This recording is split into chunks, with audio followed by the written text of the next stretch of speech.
Boom! Who shot you? J Baby. Play crazy if you must.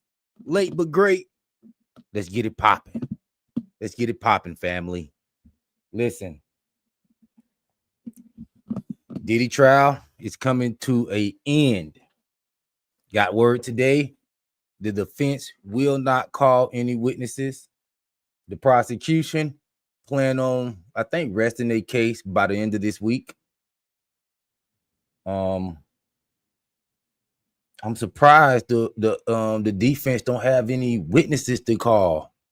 I thought we were really finna get into the defense side of things this week, but now we get a report that they don't have any witnesses. No character witnesses.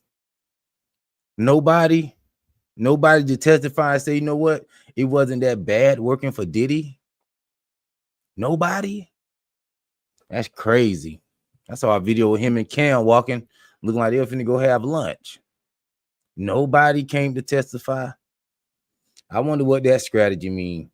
I do think it's a good strategy that Diddy is not getting on the stand, though. I do think that much, because a lot of people are like, well, did he take the stand? Like, that would be the most craziest thing ever. It's impossible to really talk your way out of a crime, even if you didn't do it. I don't agree with nobody taking the stand. Let your lawyers do the job. Let the evidence speak for themselves. It ain't really nothing you finna be able to get on the stand and say that's finna change anything. So yeah, he doing the right thing by not getting on the stand, and because anything he do, they gonna just look at it as making an excuse. So I'm interested in what happened in court today. Make sure you get a like and share early in the stream. On your way through the door, we're gonna tap in with Law and Crime Elizabeth Noner and see what she's talking about, and get well informed for the day. Make sure you get a like in on the way through the door. Here we go.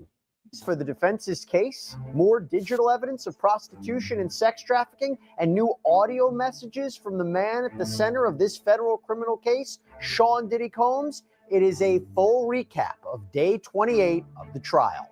Welcome to Sidebar, presented by Law and Crime. I'm Jesse Weber. Hey everybody, this is another Law and Crime legal alert. If you received Depo-Provera birth control shots and were later diagnosed with a brain or spinal tumor called meningioma, you may be eligible for a lawsuit. That's right, Morgan & Morgan, they're investigating claims that patients were improperly warned about this risk. It's free to check, just takes a few minutes, and you don't pay unless they win. So scan the QR code on screen, click the link below, or head on over to forthepeople.com/LCDepo to see if you qualify. All right, so let's talk about what happened today in court, day 28. Let me bring back in Law and Crime's in-court reporter, Elizabeth Milner, who's been there every day for all of the testimony, all of the action. Elizabeth, always great to see you. Thank you so much. So first up, we found out about scheduling, right? We found out when both sides are going to be finishing up, when the jury might be handed over the case. We even found out how long each side's going to have for closing arguments, which, by the way, I will tell you, I think it's one of the most important parts of this entire trial, given how complicated it is and how many different elements there are and how much the jury has to consider, and putting it all into context. Closing arguments so important. So what do we learn about scheduling?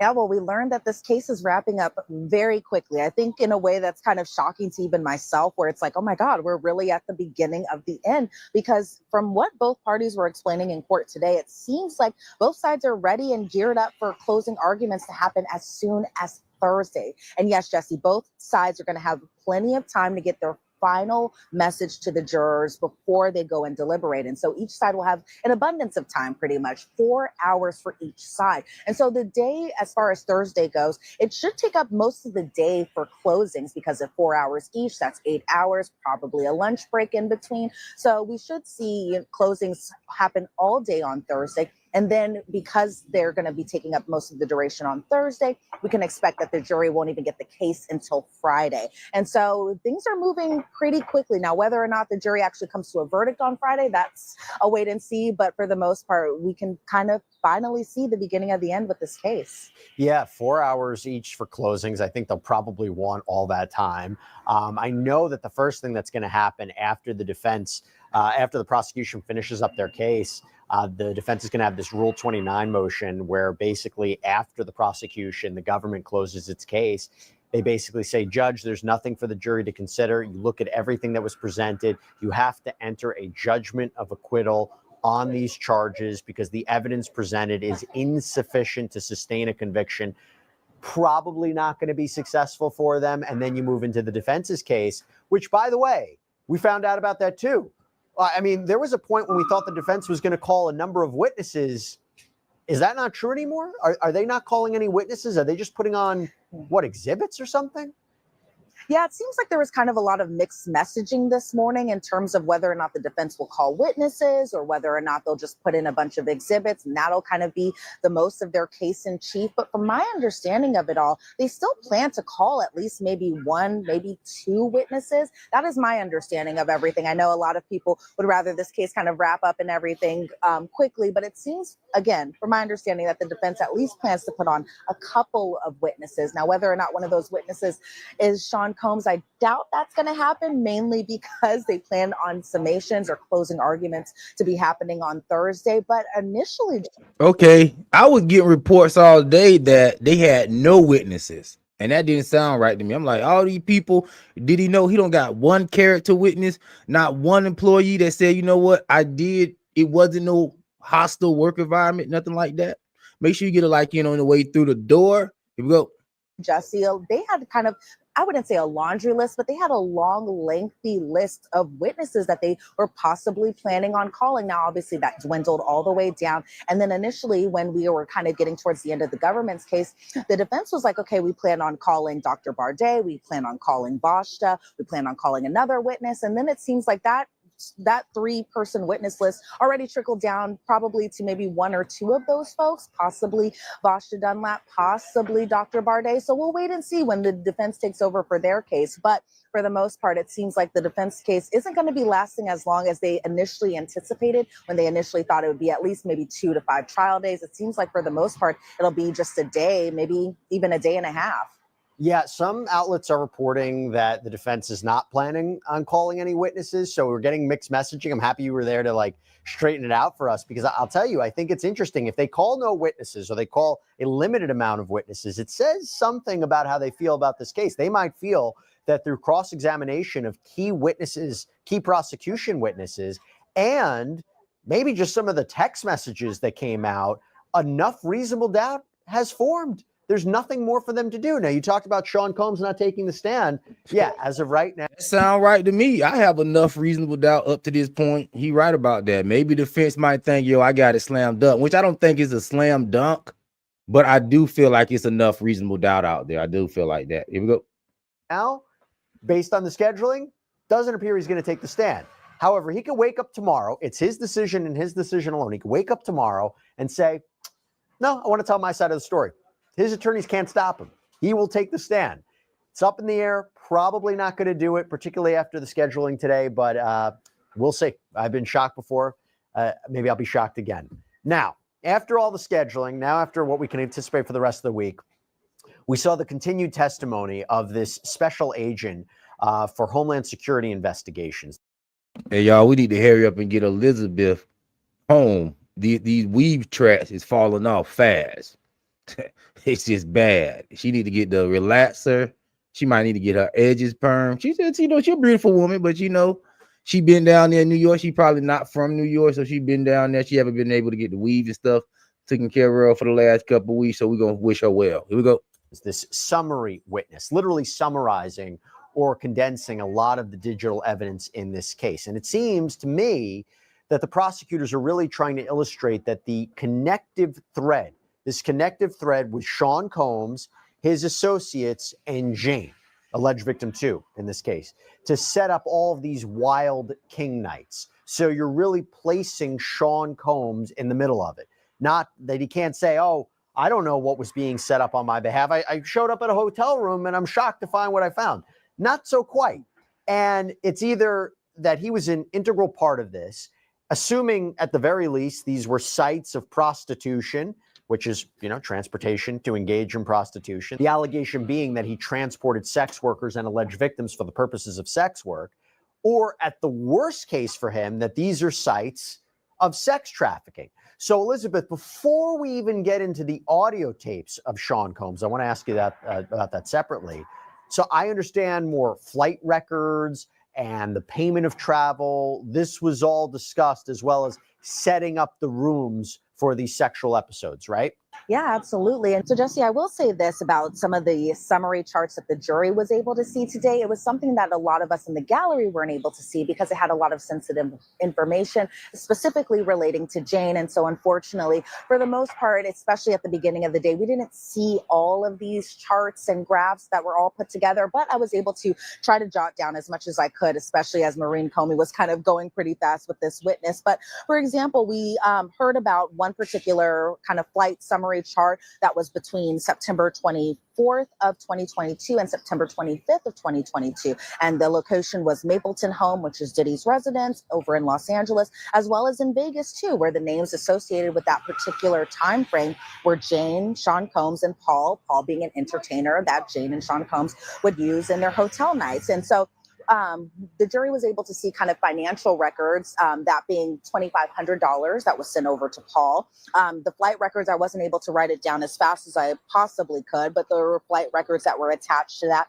But then also there were just more charts just really talking about the payment. So for example, there was one payment from September 17th of 2023 through September 19th of 2023. It was about a hotel booking, particularly the Trump Hotel in New York and the Whitby Hotel 2. The names associated with that particular booking were Jane, Sean Combs, Robert, and Cabral. And then Jane, she had a flight out from LAX to JFK, Cabral from Atlanta to Newark, and then Newark back to Atlanta, where the jury was able to see Venmo payments totaling $1,000 that was sent to Robert. Then they were able to see text messages associated with just kind of the financial records associated with Cabral, where Jane texted Cabral saying, "I'm going to check on the status of the cash for you." Then we see more things, or we hear about more charts that have to do with Jonathan Perez, one of Sean Combs' assistants, Jane and Cabral. It was assigned to the Trump Hotel, room 0508. The arrival date was around that same time frame, September 17th of 2023. And then the payment method was an Amex, and the account holder, that being Sean Combs. And so the jury was able to kind of see all of that, including an American Express credit card bill where there was a charge for the Trump Hotel for $2,597.11, another charge for $2,400. This is all unnecessary information. Puff is allowed to book a hotel. Puff is allowed to invite people to hotel. Puff is allowed to pay for people travel, regardless of what their intentions is when he pays for their travel. This is saying absolutely nothing. Oh, we trying to show that Puff was using this money to start freak off. Please, the man was doing this thing as a rich person, traveling, getting into different hotels, and paying for his type of entertainment, which is live pornography, apparently. Here we go. $90.17. They were able to see transportation. It was through Premier Travel and JetBlue obviously being an airline, and that was transportation in relation to Jane and kind of how she was able to possibly get over here to New York. And then the account holder for that was Jessica Ruiz. However, what we know about Jessica Ruiz is she was a travel agent that Sean Combs would use in order to kind of set up these arrangements. Holla at me in the chat, man. I know it's late, but let's be great. Holla at me in the chat. Get at me, J Baby. Let me know where you're checking in from. Here we go. And so the flights were paid for with Amex under Jessica Ruiz's name. That was also under Bad Boy Entertainment or Bad Boy in general. Then there were just more records for the flight for Cabral, again, around the same time frame, that being September 18th of 2023 through September 19th of 2023. The account holder was under Jane's name. However, there was a wire transfer to Jane Doe from Sean Combs. And so I think that was another kind of point where they were saying, even though the account holder might be assigned to Jane, the money that was coming in, according to the government, was first coming in through a wire transfer from Sean Combs, so that way Jane was able to book this flight or get whoever over to wherever they were going to be in terms of planning for hotel nights. And then there were emails even between Robin Greenhill to Team Combs, where Robin sent a screenshot where the message included in that particular screenshot was, hey, please send Jane $5,000. And so the jury was able to see even more charts of services that were received from Brendan Paul, Cabral Williams, travel agency charges, other charges, including just to hotel rooms. And so it was a lot of just charts, first of all, but also just a way for everything to just be in one place in terms of if the flight was booked for this particular date, here are all the financial records associated with that. And it seems like from the government's kind of argument about this all is that all roads kind of lead back to Sean Combs in terms of who was the one paying for all of this to be happening. Who wrote what do the road supposed to lead back to? Somebody broke? See, this is the craziest case ever, bro. Trying to prove that this man was using his money for what he wanted to is crazy. We know that already. Like, damn, bro, we done got crazy in America. Tell this man what to do with his money and all this foolishness. Can we get a real case? For the entertainers, and even in this case for Jane to be coming out to these hotel rooms, and in this case, New York, but also in other places like Los Angeles and Vegas too. That's why these summary witnesses are so important, because you heard the idea that Sean Combs had been paying or arranging for these workers and their travel and their transport, and also the alleged victims in this case. Yeah, this case is going to change people and how they move in relationships. This thing going to change society. Ain't nobody finna be getting all close with their employees no more, taking them on trips and all this, because they know they might have a possibility to show up in court and lie. But look at Elizabeth Weave, y'all. That's crazy. I told y'all see that little spot? Dang, man. Shoot. My girls need to get her shit tighten up. Damn, Elizabeth. I'm sad we got you out there like that, boo. Damn, that's messed up. Here we go. Yeah, but this will change a lot of stuff, Trevor. You're right about that. But it was a little nebulous. It was a little confusing. So now you have a summary witness who really summarizes it, makes it clear, makes it a timeline. And again, this helps support the charges of transportation to engage in prostitution, transporting sex workers and alleged victims for the purposes of sex work. It also helped. He wasn't transporting the sex workers. Y'all already said Jane Doe was transporting the sex workers. What the hell? Oh, he was paying for it. All right, who cares? She was doing it. Why is she not being charged? This stuff crazy. Anytime I hear they try to put this stuff out and they try to make it make sense, it doesn't make sense. With racketeering, right? The more that the government can say that Sean Combs was using his inner circle, was using his businesses, was using his resources to facilitate what the government basically says is not only illegal activity, but evidence of sex trafficking, right? They're saying Jane was sex trafficked. That's how you get to racketeering. Jane sex trafficked herself for rent. That's which sex trafficking is one of the underlying crimes of racketeering. But it's also, you talk about a criminal agreement, a conspiracy. That's what you need. Him agreeing with others to facilitate this illegal conduct. And of course, the more they show this, the more they're saying it's evidence of sex trafficking of Jane. But I mentioned the inner circle. My understanding, there were messages from Combs' inner circle, right? Which is important for racketeering. Again, the more you say those people, those associates, that security, those assistants were helping him to do that, that is key. What did we learn about the messages from Combs' inner circle? What kind of messages were presented for the jury?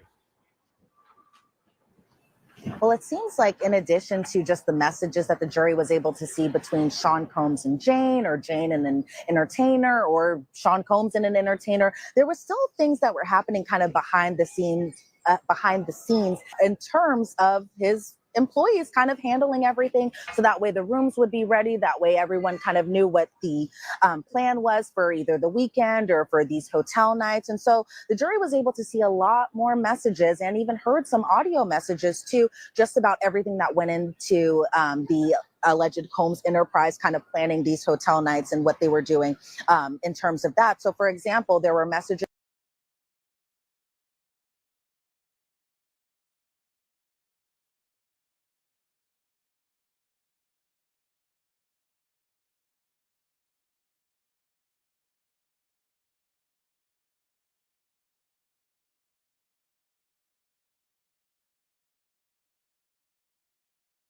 Oh, my bad about that, y'all. I was up. Dutchy said this is sad because if everyone followed Kelly's case, he would have never been locked up. The same exact thing. They had him on the Man Act, one man organization, Kelly case. I'm sorry about that. I had a little spit in my mouth, y'all. Crazy. Okay, but yeah, you're right about that, Dutchy. You 100% right. I feel like Kelly case didn't get the same energy, because R. Kelly, when you have a stigma of messing with children and underage people, it's hard for listen. It's hard for people to get shit up here and try to make sense of what you got going on. I'm not gonna lie. When it comes to children, it's hard. You know what I mean? We got to just see that and watch the evidence. With Diddy, we don't have any children that's involved in the case. So, it's easy to be like, yo, these all adults. They were willing to get freaky. They got paid to be freaky. No problem. So I think Kelly case was a little different. People don't even really want to stand next to Diddy. And he's innocent until proven guilty, right? And he ain't really guilty. If he's guilty of anything, is for being a freak. That ain't worth nothing. Not no jail time, not to me.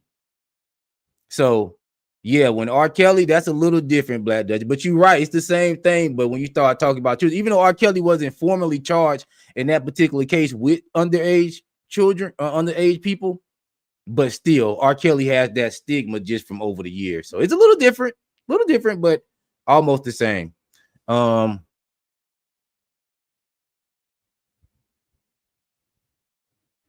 They said I want to see that wife died suddenly. I don't know what you're talking about. Who wife died suddenly? They said yes, he's a perv, but I don't think he's going to be found guilty of the RICO crime. Me neither. Me either. I don't even think Diddy did a crime, to be honest. This man wanted to take his money that he legally earned, that he legally paid taxes on. He wasn't riding down Fig, picking up pigs with wigs. He wasn't doing all that. All he was doing was taking his hard-earned money and enjoying himself. And he had multiple girlfriends, and they like to have threesomes. That's very common in the United States. Make you get a like in on the way in. Here we go. They say Cassie just as bad. I know, right? Just between none other than Christina Coram and Sean Combs, where there were some audio messages that were played. We weren't able to hear those because it was one of those things that was under seal, and then the government was worried about sensitive information relating to Jane being out there. So the first couple of batches of audio messages were headphones only. So unfortunately, we couldn't hear those. But what we did know is KK's response to some of these audio messages that included Christina Coram saying, okay, she's going to come. She'll meet us in Vegas. Sean Combs says, okay. He sends another audio message, again, one that we can't hear. Christina Coram says something along the lines of, whatever you want. By the way, your nightstand has plan B. Sean Combs liked that particular message. He also said, do you think the other girl will come? Christina Coram responds. Sean Combs sends another audio message that we aren't able to hear. And then he also texts something along the lines of, keep homegirl, please. I'm not sure which homegirl he was referring to in those particular messages. But then Christina Coram responds, working on drip. Jess will work on rooms. Plan B is a nightstand. And then she kind of listed them out, but they were going so fast that these were all kind of in listicle. So it was like, first, working on drip. Second, we'll work on rooms. Third, plan B is a nightstand. And then Benny the jeweler can get back to us. So that was kind of the gist of that particular message between Christina Coram and Sean Combs. But then there were other messages too between Jane and Christina Coram, where Jane is telling Christina, hi, KK. Okay, we spoke. And this was something along the lines of what days are best for her to come and stay. And then we hear about more messages between we got Eric in the comments. Eric Walker. He got a comment. I'm gonna call him Erica. Erica Walker says, Diddy's not guilty to you? Question mark. How stupid are you? Unethical. How unethical are your thought process? Listen, bro. It's not about is Diddy guilty to me. We're saying we don't see no crime that this man should be locked up for any time, let alone life in prison, bro.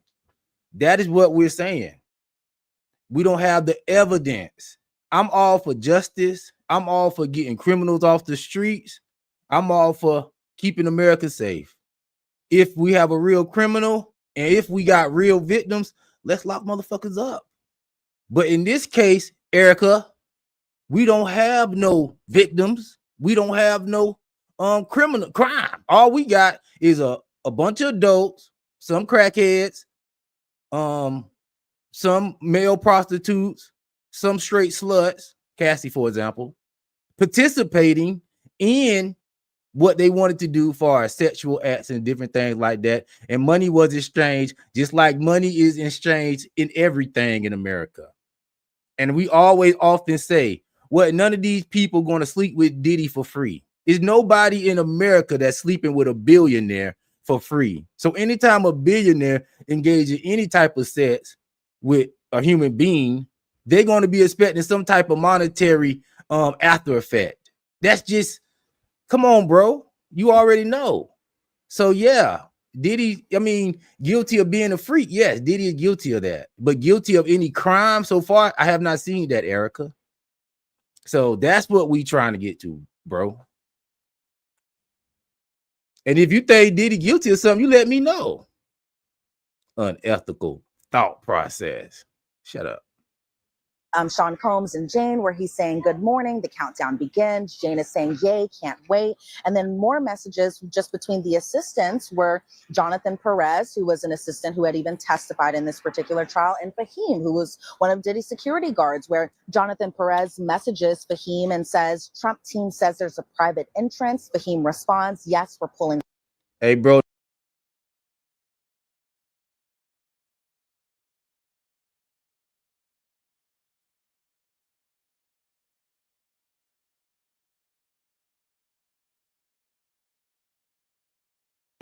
Hey, don't come here with that, Julianne. Sorry, my mic keep going in and out. Well, it's not going in and out. I keep forgetting to take it off mute when I come back onto the air. But this is what I'm saying. She said, you are wrong for saying that. He was drugging and controlling them. You should be on trial. You're sick. Listen, I don't know why I would be on trial. I didn't do anything. This is what I'm saying. They wasn't getting drugged. They was voluntarily taking drugs. They went to court and admitted that. All right. These were the adults. They made a decision to take drugs. Diddy wasn't spiking nobody drink. These people already know when they got to the hotel, they were going to be doing cocaine, ketamine, Molly, ecstasy, all this stuff. Marijuana. They knew that stuff was going to already be there when they got there. All right. They went back and they made that decision multiple times. And most of these people were doing drugs without Diddy. All right. So he wasn't drugging nobody. He wasn't, come on now. I don't even think he'd be in charge with drugging nobody. But if that is the case, from what I seen and the evidence, these women said they were taking drugs on their own decisions. So that was wrong. That was a lie, Julian. Up. Jonathan says in the elevator with Jane. But in addition to Jonathan saying that he was in the elevator with Jane, we see messages from Fahim to Jane where he's saying, we'll be there in 10 minutes with cash. Then Jane messages Cabral, hey, I need your driver's license. And then there were messages even between Brendan Paul and the people who set up the IVs. And that's something that dates all. That's a good question. Schofield said, I want to know how Cassie violates the NDA. It's crazy as F. And get on the stand, and she was drugging him. Yeah. And she was down with the stuff. They say he went to the rehabilitation. She never went. Yeah. And Cassie has not been rehabilitated, y'all. I'm telling you, she's always down for a freak off. I'm telling y'all. And she will freak off again. She has not been rehabilitated. I mean, as far as I know. You know, she might have got some personal services. I don't know. But far as I know, she has not been rehabilitated. She got $30 million. She got all the connections for the freak off. She was already setting up the majority of the freak offs with Diddy. So she a freak off again. You know what I mean? And listen, she was able to violate the NDA. She was able to break laws. She got full immunity for breaking those laws. She was in concert with Diddy, right? She was in concert with Diddy. So she got away with everything but murder, bro. Everything but murder, Schofield. So you're right about that, bro. What somebody else say, J-Dub, you need to stop. You sugarcoating. You know well this man is guilty. Quit grandstanding, dude. Listen, bro. I'm not grandstanding. I just told you. Diddy is guilty of being a piece of shit, bro. Diddy is guilty of being a piece of shit. But when we talk about far as what I see right now, I haven't seen any evidence. Who said that? Joseph? I haven't seen any evidence, bro. I haven't seen any evidence. Now, if you have something that we missed, which I've been on these stuff since the Diddy case started, I haven't missed anything. But if you have something that we miss, I'll hear you out, bro. I'm open to the possibility that I'm wrong. Make sure you get a like into the stream. I'm open to that possibility. I'm sure I'm not, though. You know what I mean? At this point, we don't have a crime and we don't have no victims. And my thing, if we don't have no victims as we the people, the United States taxpayers, I don't agree with locking anybody up if we don't have a victim. Straight up. All the way back to Cassie's lawsuit, where she says these really long and intensive freak offs, that they would just need these IV drips in order to recover. And according to Jane's testimony, it was kind of the same instance where these hotel nights in her case would go on for days or hours on end, that they would just need IVs in order to just recover from them. And so the jury was able to see text messages between Brendan Paul and the people who set up those IVs, where the people who set up the IVs said, "Good morning, please let me know what type of bags that they would like. Also, are we doing the same IVs on all three?" Then Brendan Paul says, "I'll keep y'all posted. All IVs will be the same." Then Brendan texts about needing Benadryl in the IVs too. And then there were even more messages that included messages between Jay. I don't know why we got a society where we don't want adults to take responsibility for their actions. I want you to take responsibility for your actions, even if somebody takes advantage of you. You know why? Because if you take responsibility for what happened, you learn from that. Now you can grow at that point, and then nobody else from this point on should be able to take advantage of you. But we got this thing where, oh no, we want to put on the cape for everybody and want to stop people from going through whatever the hell they got to go through based on the decisions that they made for themselves. Nobody didn't tell Cassie to do no freak off. You wasn't too young. You wasn't too young to carry your ass and try to get into the music industry. You wasn't too young when you were freaking off on Ryan Leslie, and he was an older dude. You wasn't stupid when you were dropping the album and all this stuff. All of a sudden, you ain't allowed to make no decision because you 19 or 20 something and he 30 something. Come on, bro. If you don't want to freak off, don't stay your butt. Don't freak off. And if you decide to freak off and you don't like to freak off, don't do it again and again and again. And I don't want, and I needed my rent paid or I needed money. Go get a job. Like all of us. Go get a skill. Don't be dependent on, don't be trying to leverage your vagina to get what you want in life. And then when it don't work out in your favor, don't come to me, we the people, and try to play victim. You got 47 million. You got 30 million, 20 million for getting your ass beat. So we don't want to hear nothing about no domestic violence. You got justice for that. So that's not even in the conversation anymore. So all we got left was you sex trafficking. And as far as what we have now, we don't have any evidence of that. So if we had evidence of Diddy actually doing some crime, I'll be all for locking Diddy up. Trust me. I'm a conservative. And I like to keep stuff nice and safe for the country. But listen what I'm saying. If Diddy get locked up, how is the country safer? It's not. J9 to Fahim, where, and these are both security guards that worked for Sean Combs, where J9 says to Fahim, "ASA, I grabbed 10K from safe for PD. I have it in my possession. I'll let you know when I hand it over." Then there are messages between Sean Combs to Jane where he says, "I can't have Paul at my house." Jane says, "Yeah, we know, baby." And so it seems, Jesse, that honestly, a lot of text messages were really just showing, just kind of, even though, you know, maybe Sean Combs and Jane were together. Well, Cassie did have a skill, you know. She didn't care about her health, so you know, she didn't mind gargling urine. Not to be too vulgar. They're in a hotel room. They were with whomever inside that hotel room, that there were still kind of workings that were happening on the outside in terms of obtaining the cash, getting the cash to Sean Combs, or even in some instances, Jane. And if it wasn't through maybe possibly a wire transfer. Diddy didn't commit no crime to me. I didn't see any evidence of any crime so far. So far, I haven't seen it. I'm open to the possibility that I'm wrong. I haven't seen no crime that's worth Diddy going to jail for life. I put Diddy in the space of if Diddy was my brother, if Diddy was my uncle, if Diddy was my cousin, male cousin, if Diddy was my grandfather, if Diddy was my brother, and they were trying to say this bullshit of, okay, this what your brother did, this what your father did, this what your uncle did, this what your grandfather did, and they presented me with the Diddy case, I would be like, hell no, you're not locking my people up for no bullshit like this for life. I would be like, hell no, and most of y'all would be too. Y'all be sitting up here supporting little Pookie and Ray Ray and your family when they shoot up the block. Be sitting here talking about, no, he is a good person. He was my PlayStation buddy, and the police didn't. Yeah, so y'all support all type of BS, especially as black people. So y'all need to cut this out, bro. Y'all know good damn well y'all wouldn't want y'all family member getting locked up for no BS like this, and now y'all want to get online and tell me that I'm grandstanding. No, you're grandstanding. You're lying. You're getting online and you're lying. And you're trying to pretend like, oh, yeah, I just wanted Diddy to go to jail because I believe in so much justice. Stop lying. You would not want this for your people. So cut it out.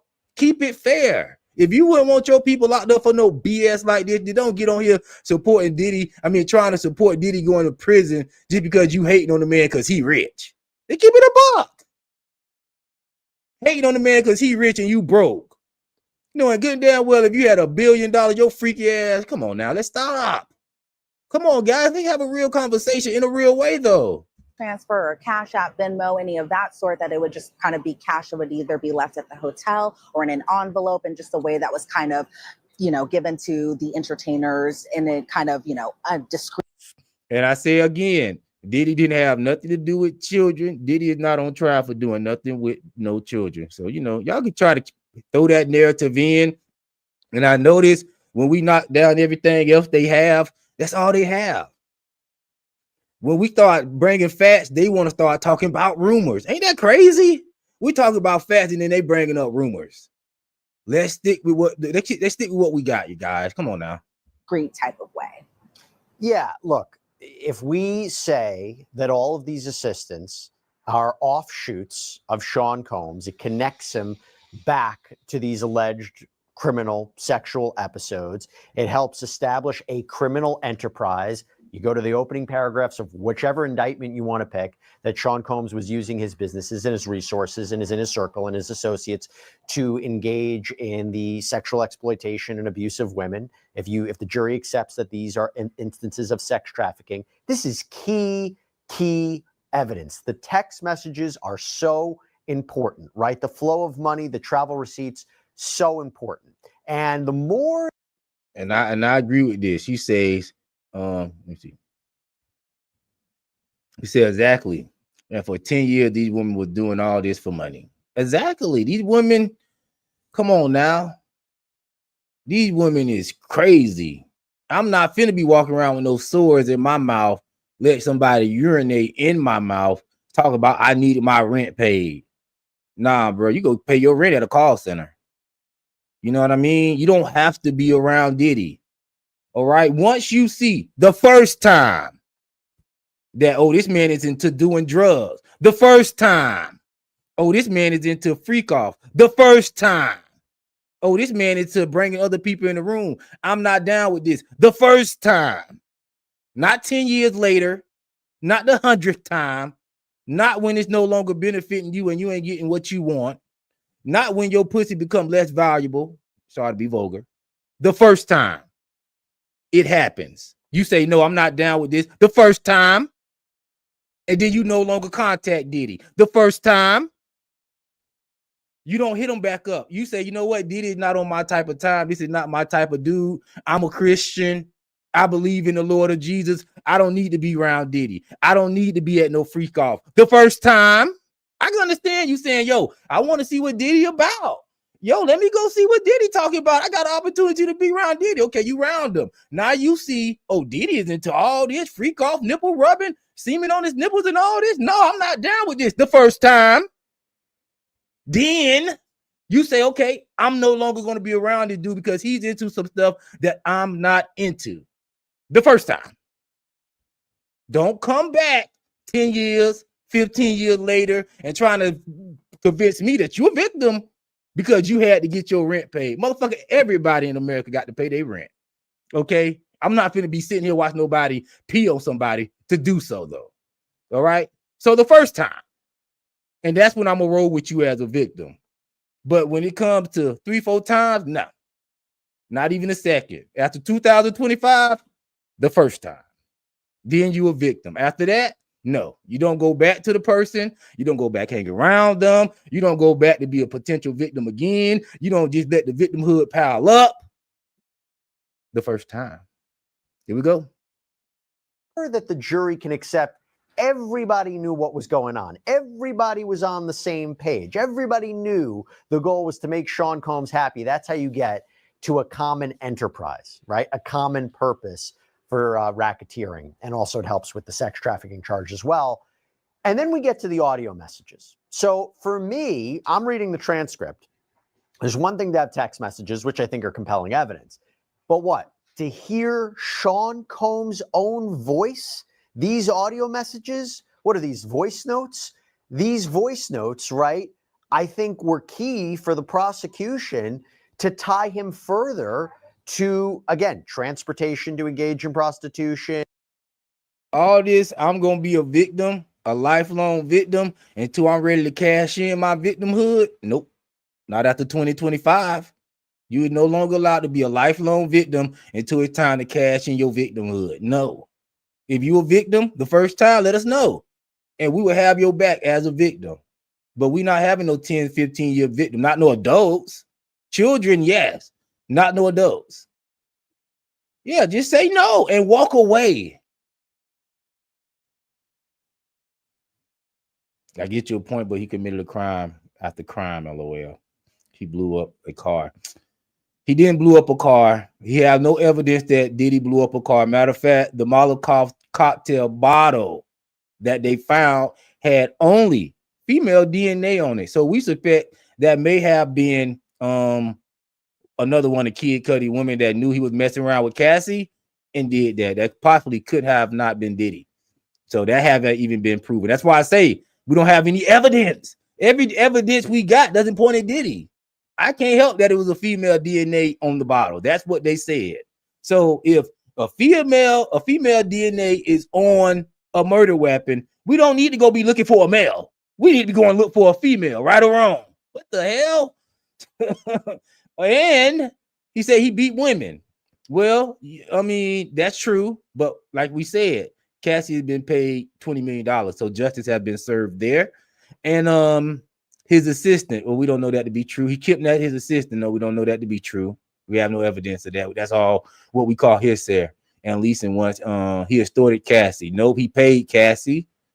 He did not extort her. Cassie didn't have any talent, unfortunately. So she wasn't able to make Diddy no money. She really didn't have any worth to Diddy like that, other than participating in freak off. I wish it was different, but that's just what happened. So he didn't extort Cassie. Cassie was given an opportunity, and she just didn't have the talent for the music industry. In sex trafficking, if they're tying him to these sexual episodes, setting up these events, paying for these events, what were these audio messages that the jury heard and that you heard? Yeah, so it was something that, obviously we've been following this case pretty closely. So we all know what Sean Combs sounds. And don't come here bragging no Jesus in it, because Jesus said forgive. So if we're going to forgive, then we definitely don't have a case. So cut it out.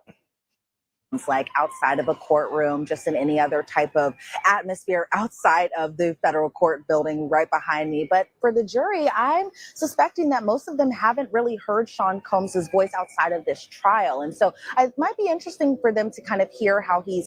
We ain't doing the Jesus thing, but Jesus didn't say, yo, go to court and make sure you prosecute and make sure you try to get justice. No, he said forgive. So it's just not no religious show. I'm not even going there. But people, I see that in comment, Jesus. I see that often. People try to come in the comment, then try to Jesus is up. But no, stop it. he's talking in these audio messages, his demeanor in these audio messages. Because for the most part, Jesse, when we were hearing these audio messages, his tone was either laughing or a little more upbeat. Sometimes you couldn't tell necessarily if he was being sarcastic or if he was being serious. And so it's all about the jurors' respective kind of interpretation of how they feel listening to this. But I thought it was interesting kind of hearing these audio messages that were played. And, you know, we're in 2025. And so a lot of people send voice notes in terms of, or excuse me, not in terms of, but instead of just sending a text message back. And it seems like Sean Combs would often use audio messages or voice messages in order to kind of get, or not get what he wants, but more so ask for what he wants in terms of what he needed for, and in this case, these hotel nights. And so there were messages, audio messages from Sean Combs to Paul, for instance, Paul being an entertainer that they used, where Sean Combs can be heard saying, "Hey, are you in New York? We'll be in Brooklyn tonight." And then Paul later responds that he's actually in Los Angeles. There were some messages that were played at the beginning of court today. Again, it was a bunch of messages, probably about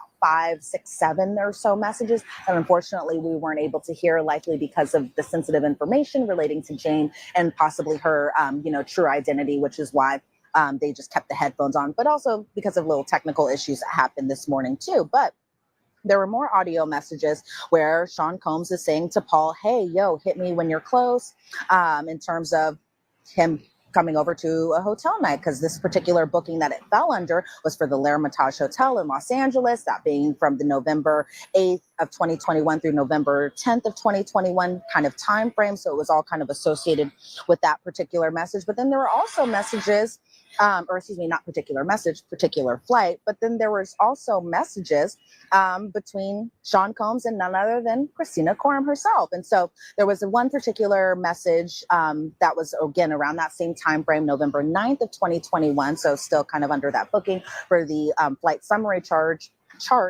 where Sean Combs says, "Hey, KK, I don't know why I'm even calling you about this. There's no more baby oil. But yeah, I can't believe I'm looking for baby oil in this mother." There we go.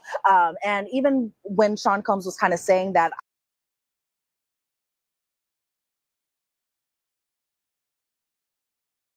Hey, Catrice Johnson, welcome to the stream. She say, "But did they prove anything, or is he just a freak?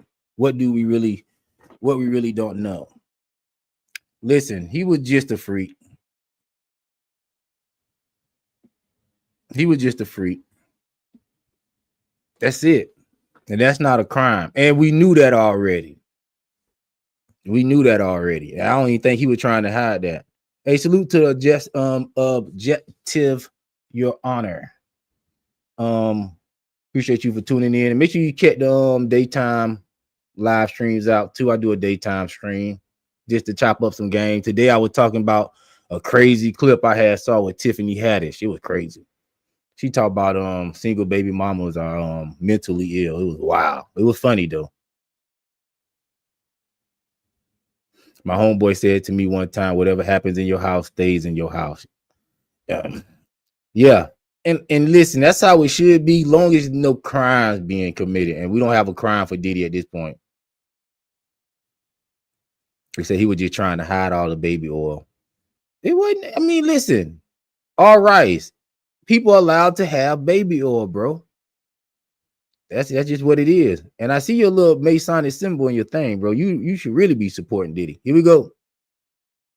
I'm not doing it any justice by kind of repeating that, because he said it in kind of like a joking type of way, and it kind of maybe showed to the jurors Christina Coram and Sean Combs's relationship in terms of how he was able to just ask her for these types of things, maybe with no questions asked, but in just such a way that was just very light in terms of him asking for more baby oil. And he can't believe that he has to go and search for baby oil, given how many kind of bottles of baby oil were also found. And then there was also another audio message between Christina Coram and Sean Combs. And all the times I'm saying Christina Coram and Sean Combs, it's always Sean Combs sending these messages to Christina Coram. So we're not seeing any type of audio notes or hearing any type of audio messages that are being sent back from Christina Coram. She's always kind of texting back whatever Sean Combs says in an audio message. And so, yo, I'm gonna jump out on the limb and say these women was manipulating Diddy, bro. It's like, yo, you see, I got my own thing here. You see, I got my own women, Daphne Joy, Jane Doe. You see, I got my own family. I got Kim Porter. Why won't they just leave? Why do these women want to stay in a situation that they know is not going to be beneficial to them? This man already got stuff going. He give you opportunity to freak off. If you say you're not about to freak off, then you shouldn't really want anything to do with Diddy. But let's say you down with a freak off one time. Why don't you just do the freak off and leave? Why you got to sit around and expect this man to keep paying your bills, keep paying your rent? He got to take care of you for life. God damn, these women is some leeches. Good Lord, leave. Shit. There was one again that That's the only thing I think Diddy is guilty of with keeping these women around too long, bro. I don't even. It's all these women on earth. I would have had a new freak every week just to keep stuff moving. These women around, they sitting around now. They come in and straight freaks. That's all they good for. No talent. Jane Doe, no talent. Cassie, no talent. Tried to get it off, but it didn't work. But no talent. These women come around with no talent. All they can do is freak off. But they just want to leash. It's just like, just leave. If the guy's such a bad guy, leave. Don't sit around years and get your rent paid. This is crazy. Same day where Sean Combs says, yes, and I'm going to need you to hit Young and tell her I had to run out of town like a family emergency. And then there was another audio message. I can imagine how I feel to be rich and not be able to get rid of these leeches, bro. These people are some freaking leeches. How do you think, what in your mind think a man as a woman, a single woman, this is not your husband, what justify you as a woman to think it's okay to let another man, adult, pay your damn rent, no matter what you do? You should be, something in your mind should say, no, I should be paying my own freaking rent. Not sitting up here leeching all puff, even after the man is locked up now. He's not even able to generate money for his working cash flow. And still, you don't got the decency to say, you know what? He helped me out up to this point. Let me get off my ass and go get a job. Something. I'm like, yo, the way I'm looking at this, Puff may be a victim, bro, of these women that just won't go away. For just like, go away. If he's such a bad guy, go away. Don't be around people for freaking money, bro. I never understood that. Again, that being from Sean Combs to Christina Quorum, where he says, can I get vegetable soup? Yeah, can security or something bring me some money? I need like $5,000. Can you bring me what I need so I don't have to keep bothering y'all? And then later he asked in another audio message, can y'all bring me some Cialis? And so these were just some of the audio messages that were heard from Sean Combs to Christina Quorum. But then there were also audio messages from Sean Combs to Frank, for instance. And there was also messages from Sean Combs to Jane where he says, yeah, I sent you $15K, baby girl. And then to Frank, he said, yeah, make sure you have the room set up the right way. And so, again, these are just typical instances where it seems like Sean Combs was kind of using these audio messages, one being in the know of kind of what was going on and what the plan was for those evenings in terms of these hotel nights and just how his employees would kind of help set them up. And if he needed anything else, he would just send an audio note to his respective assistants, but also just messages confirming that he needed money or if he needed to send money too. Yeah, I think one of the, in my opinion, one of the most damning ones is I believe he sent one to his travel agent and goes, hey, Jess, I need to get him from Atlanta to here. Let me know, hit me up. If you're talking about transportation to engage in prostitution, and he's literally saying, I need him transported, I need the sex worker transported, that's a problem. And you talk about, I sent you $15K, baby girl, or make sure the room is set up right. Look, on one hand, it easily feeds into the prosecution's narrative that he was at the center of all of this. He was setting all of it up. He knew what was going on. The defense could say, again, all of this is consensual. Nothing about this was illegal. Of course, he was setting up these voyeuristic sexual escapades, but Jane agreed to it. Cassie agreed to it. Everybody agreed to it. And really, if he was the head of this criminal enterprise, if he was engaging in a pattern of illegal conduct, would he have voice messages? Would he have text messages? Wouldn't he try to insulate himself a little bit more? If he's really the mafia king boss, why have all these connective threads? Why have all this digital evidence? Wouldn't Because he believed he wasn't committing a crime. He was just living his life as a rich dude and probably doing what all the rich dudes do. Organize his hoes, and he probably needed help organizing his hoes. I don't know, bro. That's why I say, bro. And Jane Doe, this man's on charge for whatever, and she's still trying to get her rent paid. Just leave. Get a job. he be a lot more careful? I imagine, or I wonder if that's going to come up in closing arguments from the defense. Now, you saw a lot, you heard a lot, but you didn't see everything, right? Because Elizabeth, I understand that the jury saw more sex tapes while this agent was being questioned by the prosecution, right? I mean, we don't know what those are. You don't get a chance to see them. It's only for the jury's viewing. Can you try to explain what the context was, why they were shown to this agent?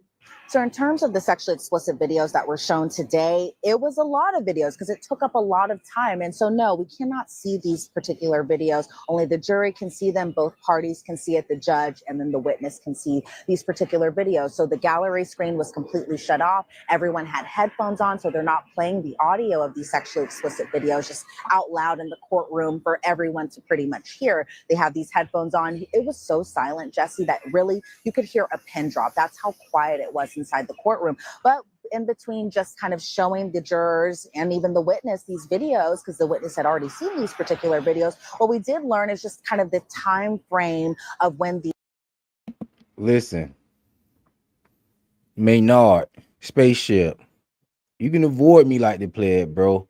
I don't want to be around no motherfuckers that just want to lock people up just for no reason, bro. Now, I mean, I don't want to be around you niggas, man. So that's fine, bro. It's no problem to me. Listen, I ain't in your life. Hey, nigga, you in my life. I ain't trying to be around no niggas that just want to see people go to jail based off that they don't even know, based off what these people want to do sexually. I don't want to be around niggas that don't want to see real justice. I don't want to be around no niggas that want to just repeat rumors after rumors after rumors without no evidence, without no proof. So fine, bro. That's totally fine, bro. I want to be around people that want to see justice really prevail, bro. I want to see around people that really care about victims, real victims, not no fake victims, because fake victims be taking up too much of the energy, bro. We got children to protect, bro. We ain't got time to be protecting these women that's going out here making bad choices, participating in bad activities, and then they want to come around and play victim. Nah, we don't got time for that.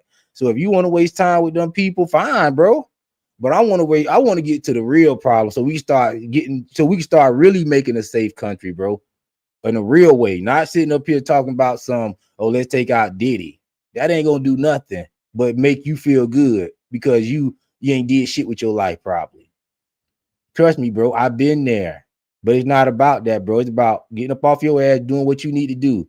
You ain't gotta hate on Diddy. You ain't gotta hate on nobody that got more than you, bro. You know what I mean? And if somebody doing a crime, yes, we want them to go to jail. But if we don't got no evidence, if we don't got no victim, we just don't have no victim. If we ain't got no victim, we ain't got no crime. And that's fine, bro. Now, like I always say, if we got a real, I don't got no preference for Diddy. If we got a real crime and we get some real victims and we got a real charge for Diddy, then let's go forward with that. Let's do it. But all this, I participated in something for 10 years, Maynard spaceship. And now you want to come out and use the justice system and play victim? No, bro. We can't have that. So if you want to avoid me, bro, I want you to avoid me, bro. Please, bro, avoid me, bro.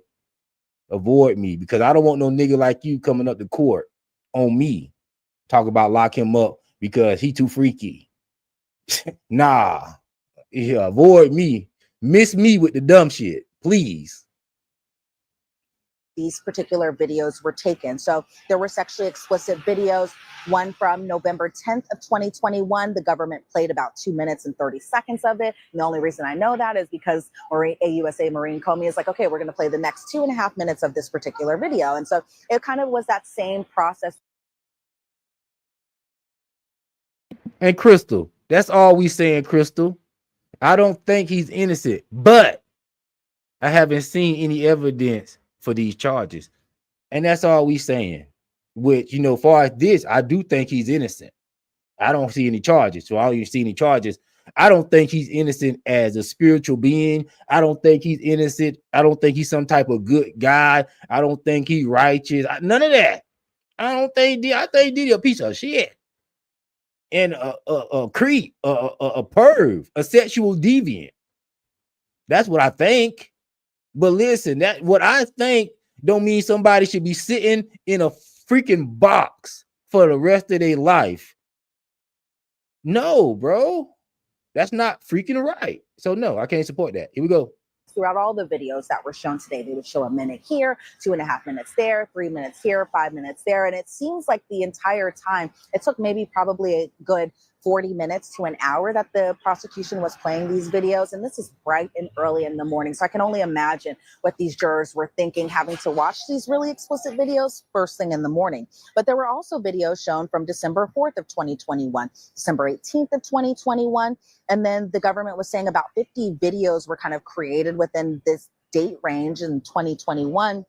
There were more videos played from February 8th of 2022. And then the time frame kind of associated with that was from February 12th of 2022. There were Valentine's Day videos that were shown of 2022. August 30th of 2022 videos that were shown, October 8th videos of 2022 that were shown. And that was just kind of what was shown in terms of what the jury saw today. And these were for a good amount of time that the jury was able to see them. But there were more videos related to. My boy Trevor Jackson say, could the crimes be in the freak off tape shown? No. And I'm gonna tell you why, Trevor. Listen, bro. Porn is the biggest thing going online. It's so much freakiness going on OnlyFans.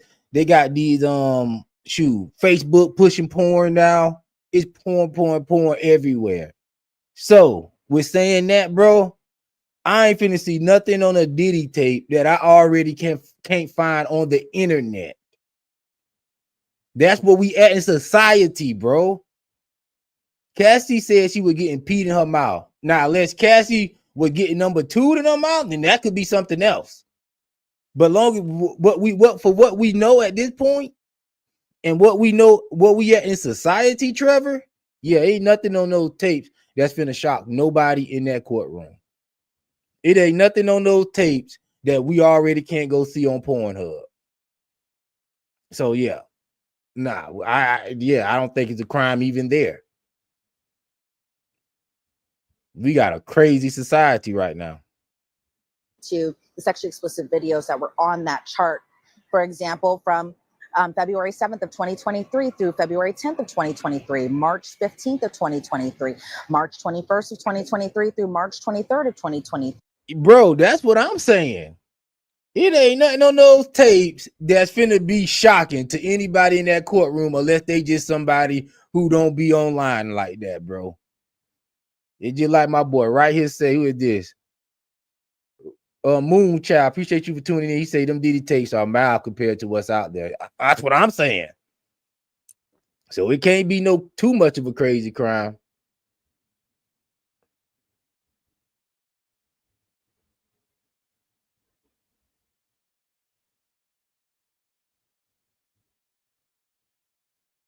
All right. July 4th of 2023, July 31st of 2024 through August 1st of 2024, then August 8th of 2024 being the last sexually explicit video related to that particular chart. And I think. Are you talking about the domestic violence tape, Trevor? Oh yeah, we already debunked the domestic violence thing. Cassie was paid $20 million for an ass whooping.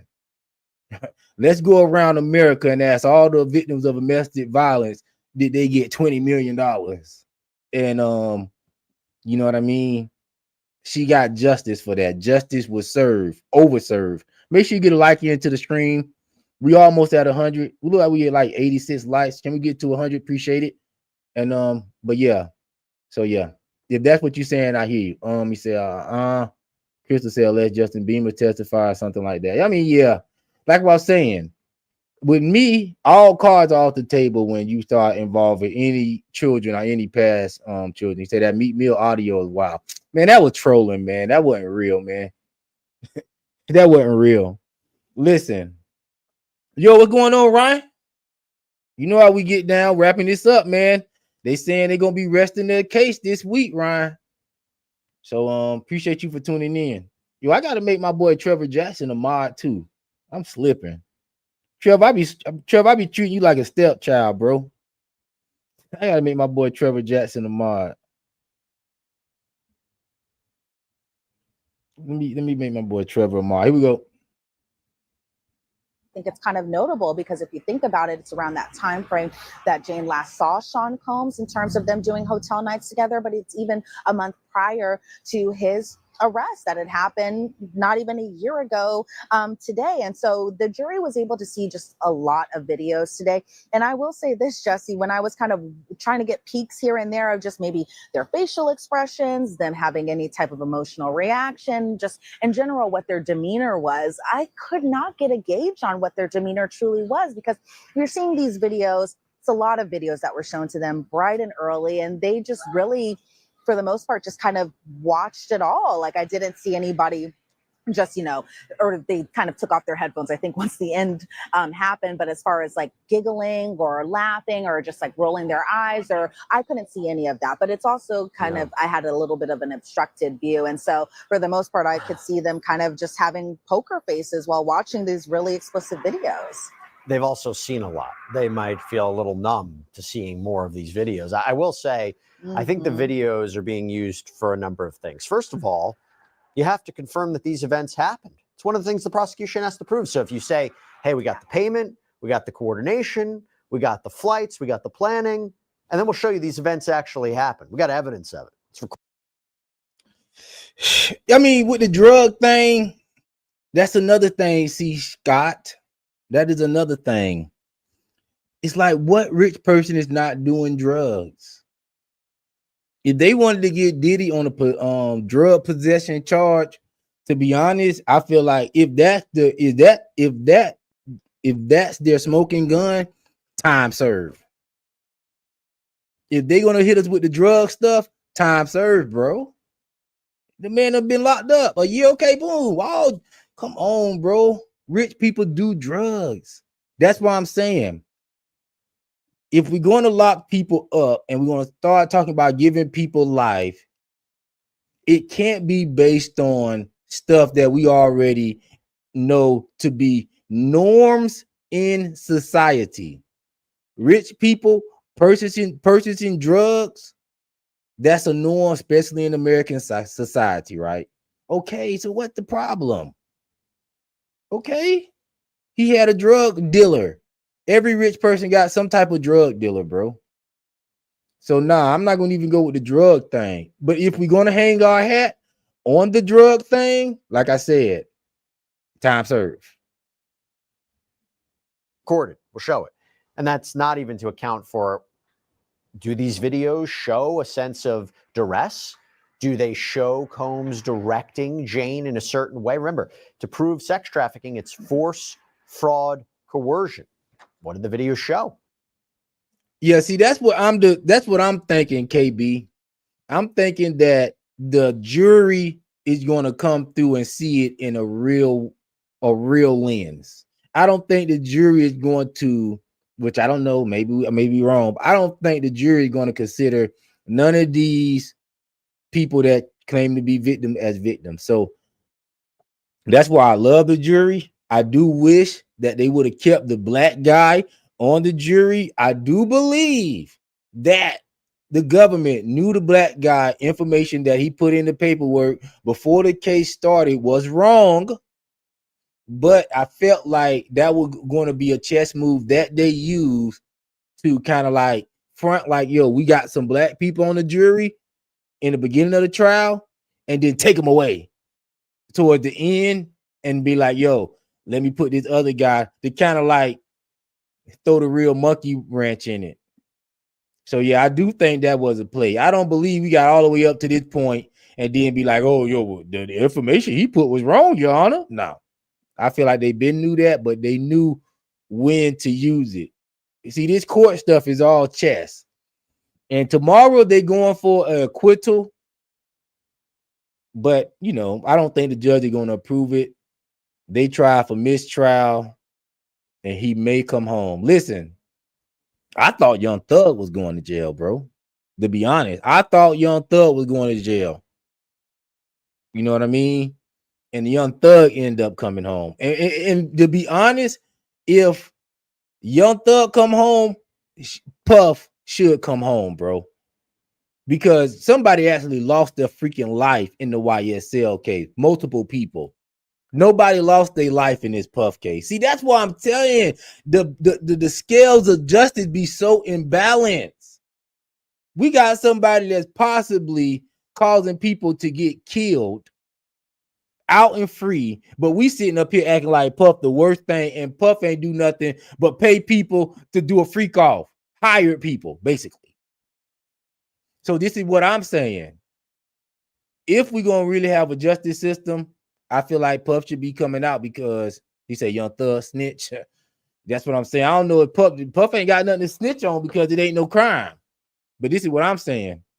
If we let somebody that potentially got bodies on them out of prison and stop them from going to prison, I don't see why Puff with no bodies should go to prison.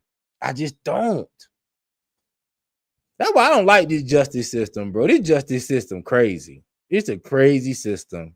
We need to, something got to change. Is there a sense of unease? Not clear, but it does help as another layer of transportation to engage in prostitution. At the very least, if there are videos of Jane engaging in commercial sex acts with sex workers, you got the video of it, you got the planning of it. It feels like a straightforward path to. No, if we got Jane Doe engaging in sex acts as a sex worker, that means Jane Doe is a sex worker and she need to be locked up. Appreciate everybody that's tuning in. We almost at 100 likes, y'all. Make sure let's try to get to 100. We need 10 more likes. We can do it. We got 200 people in here, so you know what I mean. Help me out. I ain't got my Cash App up here yet. You know what I mean? Yeah, I'm saying yet because I don't want to be shitting on nobody who put their Cash App on their live. I don't have my Cash App up here. I'm asking for a free like. I'm putting the work in actually. So help me out. Here we go. Potentially him getting convicted on that. And if the jury believes that those are episodes of force, fraud, coercion, then that's evidence of sex trafficking. And it's really a way for the prosecution to put this all in a clear timeline now and a clear narrative for the jury to ultimately digest. On top of the fact, does it corroborate what Jane said, what she testified to, how she described the details of these wild king nights? So the videos are very, very important in this case. By the way, I've heard some reporting on this. What is the diddler?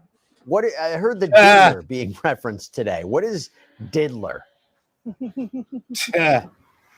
Well, the diddler is, I think, a cheeky kind of way of kind of making an account name for payments. I don't like this. All this money that Law and Crime making off this woman, covering Diddy's trial day after day after day. And they ain't got this woman up here, no other sister up here to fix this woman weave. No, you don't do a black woman like that, man. When you got a black woman doing a daily broadcast, you have somebody up there to maintain her weave. I'm seeing dried up gel in my sister weave. It's crazy. I don't know if y'all can see the detail like I'm seeing up close here. It's wild. Make sure you get like in. Here we go. Either to Venmo, to Zelle, to Cash App, and I think that was the username associated with Sean Combs, and that being the diddler. And I don't know if that was just kind of in funny and reference to that, but that was kind of the gist of just that little account name. Interesting. Well, again, connective tissue there. Okay.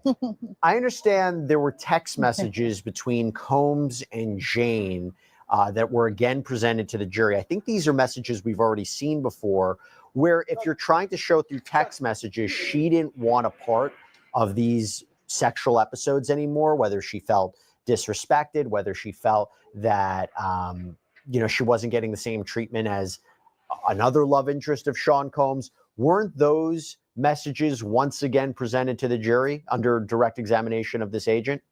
Yeah, they were. And these were messages particularly from October 16th of 2023. But even before that, Jane had expressed that she was just kind of sick and tired of doing these hotel nights, according to her testimony. But I think what's interesting is the government showing these particular messages from October of 2023, because if you guys think about it in context, in terms of when Cassie had filed her lawsuit, she filed her lawsuit a month after these text messages were shown. So I think, in terms of people possibly thinking that there was apprehension only after Cassie filed her lawsuit, it seemed like it was even kind of a thought in Jane's head even prior to Cassie's lawsuit. Again, something that she had testified to. But these were messages, to your point, Jesse, that we have seen before, that the jury has seen before. But I think just kind of putting it all together in one particular place is where kind of the government was going with this. So these messages were between Jane and Sean Combs on October 16th of 2023, where Jane writes, "I don't want to be effed and mistreated. I don't feel like performing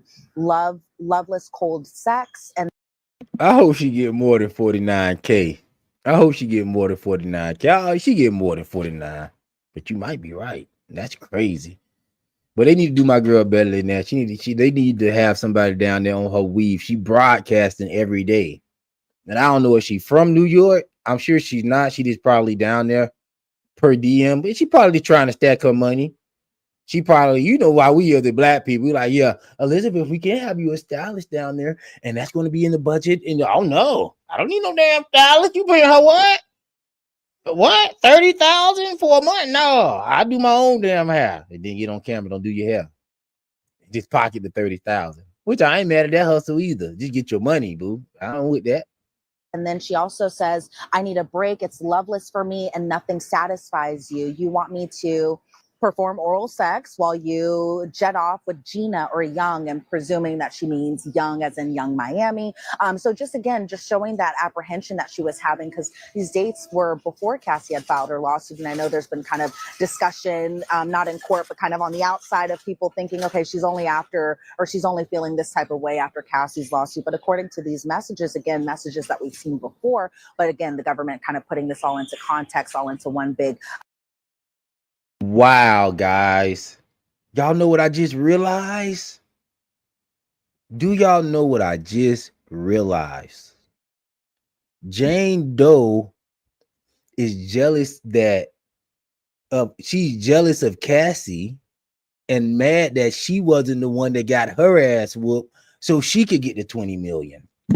Wow. I never thought about that. Jane Doe wanted her ass whooped too. She was like, yo, Cassie just got 20 million for getting that ass whooping. I've been doing all these freak offs just like her. She was probably trying to get her ass whooping. I think a story came out to where one time with her and Puff, she was trying to provoke Puff to put his hands on her and he wouldn't do it. Did she know about this? See these boys, that's why I'm saying we don't got no victims, bro.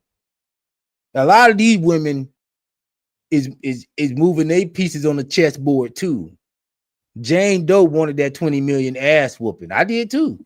That little ass whooping that Cassie got, I got worse than that for my mom and dad growing up for the free. I'll take an ass whooping like that for the 20 mil. So Jane Doe sitting here hating. Yeah, beat my ass too, Trevor. Shit. That 20 mil. So I know Jane Doe is like, yo, because Jane Doe and Cassie, they know each other. So they tit for tat too. So once Jane Doe see Cassie get her ass beat, like, yo, she got 20 million. So of course, if Cassie got 20 and getting another 10 from the hotel or whatever, finna end up with 30 million. And I've been freaking off just as much as you, and all I'm getting is my little rent paid. Oh yeah, motherfucker, keep paying my rent until I figure out me a $20 million play. That's what Jane Doe is. Now I done figured this out. See, sometimes you got to listen and then the spirit will speak to you.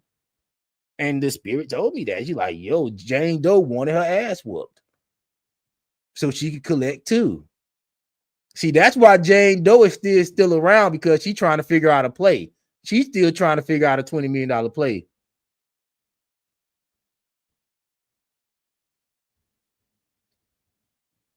Well, she got the 20 million because she said she was going to tell everything, but the tape of her getting her ass whooped was the leverage. See, people spreading rumors and saying stuff about Diddy, that's not worth $20 million, because people do that every day, all day on YouTube for the last 20 years. I don't think Diddy gonna pay $20 million to stop that. But that was the leverage that she used, was the tape. That's why he was ready to settle, because he wasn't going to settle with her until that tape came out. And when that tape came out, boom, he settled. You know what I mean? He wasn't going to give her nothing. But when that tape came out, boom, he settled fast.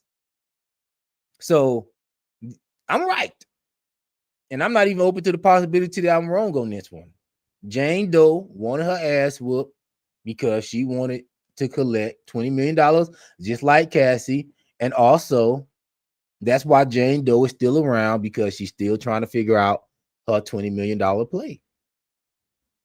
Place all together, kind of associating these with You hotel almost at nights 100. Get up to 100, man. Come either on. before the fact or before these dates, after these dates, where she is explaining that she doesn't want to be doing this anymore, that she just feels mistreated. She feels like a sex worker. She feels like a prostitute, those types of things, that she was just kind of explaining that she just didn't want to feel this way anymore, and was conveying it to Sean Combs too.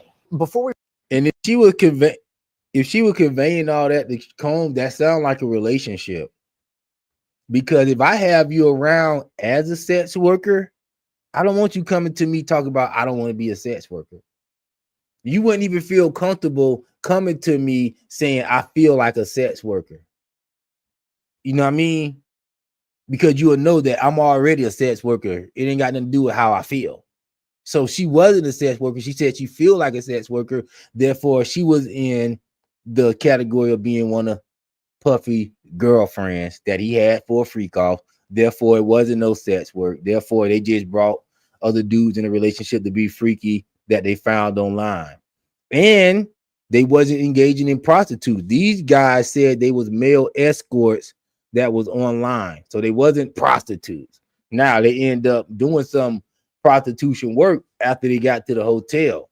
But these people wasn't prostitute. And then once they got to know these people, they was just people that they rotated in and out of their little freak off thing. These wasn't no prostitutes like, yo, these were these people main professions. Case in point, one of the guy, the Punisher, this motherfucker couldn't even get hard most of the time. So ain't no way you gonna be a prostitute sex worker and your dick don't work. That's somebody who getting into something that agreed to something in that moment. You know what I mean? That's not nobody who goes around slinging dick. If your job is to sling dick, you're gonna make sure your main tool work. If your job is to sling dick and that don't get hard, you don't got no job. So his job wasn't to sling dick. His job was probably, like he said, was just like modeling, escort work. You know what I mean? Dancers, this type of people. And you know, once they got around Puff Daddy, they got around some money. The money was propositioned to them, and then in the moment, these people turn into sex workers. That happens every day, right? With the $40 girls. You know what I mean? These women is not no sex workers, but they call you, they ain't got no food in the house. They be like, damn, I suck you up for $40. These ain't no women that's out on feed. These your regular everyday women that just low and they want a sack of weed or something, and they willing to do something strange for a little change. These not no sex workers. So I'm just trying to explain it to y'all in the layman stuff, because it's crazy. I'm trying to show you how this stuff compares to what we deal with, even on a lower level. He's doing it on a big level, so they're making it look like it's such this big crime. But I'm just showing you how this stuff happens on a lower level every freaking day. We wrap things up with the direct examination of this agent from Homeland Security.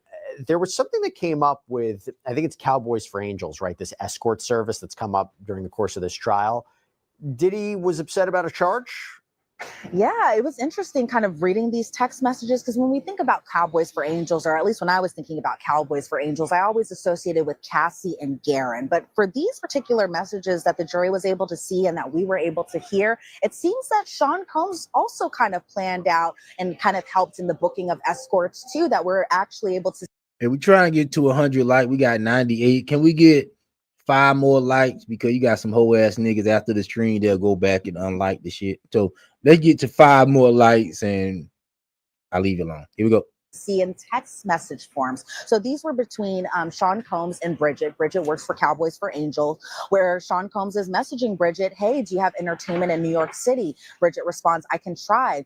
Sean Combs responds, who is this? And then Bridget says, it's Bridget and Betsy.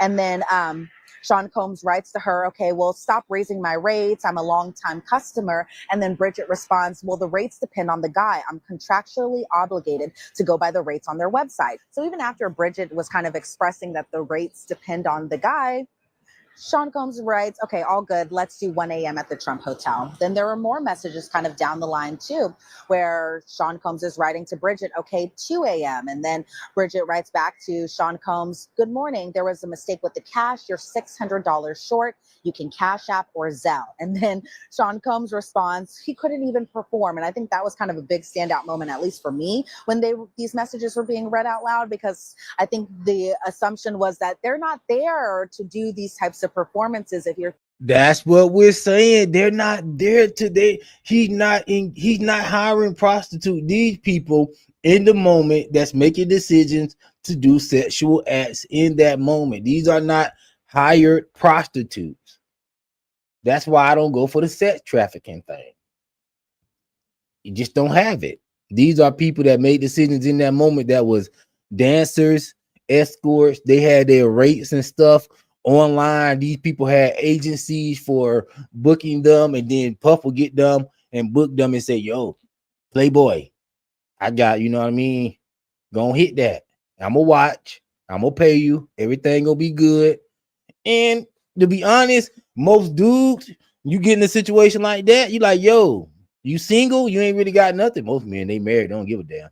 But if you single and they in that type of situation, you get offered money, and then you ain't like, they trying to be like, yo, hit Oprah or something. You looking at Cassie, Daphne, Joy, women like that. You like, yeah, okay, I'm gonna have a good time, and I'm finna get paid, and I get to empty my bladder.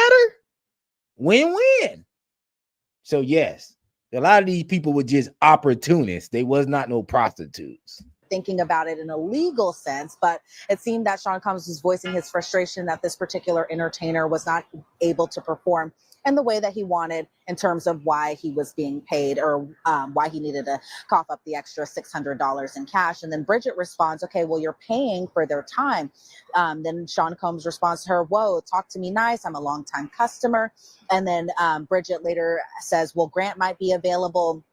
And then Sean Combs says, who's that? Bridget says, or Bridget sends a photo of who this Grant's entertainer is. And so it was one of those instances where I think the defense at some points during this trial have kind of been like, okay, this was not what they were doing in terms of using these entertainers for possibly ways of prostitution, but in terms of just these messages that were read out loud in court, while the government was still had their witness on, talking about, oh, this person couldn't perform, why do I have to pay extra money, I'm a longtime customer. I think it kind of also goes to their argument a little bit that everyone was, or not everyone, but that Sean Combs was in the know of why these particular entertainers were there and what services that they were actually there to provide. Yeah, it doesn't really go in line with what I believe the defense said in their opening statement. He paid them for their time and experience.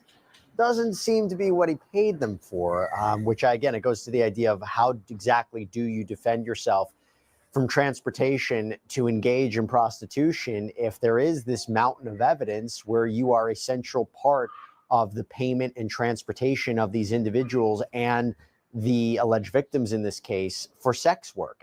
Again, really, really important summary witnesses.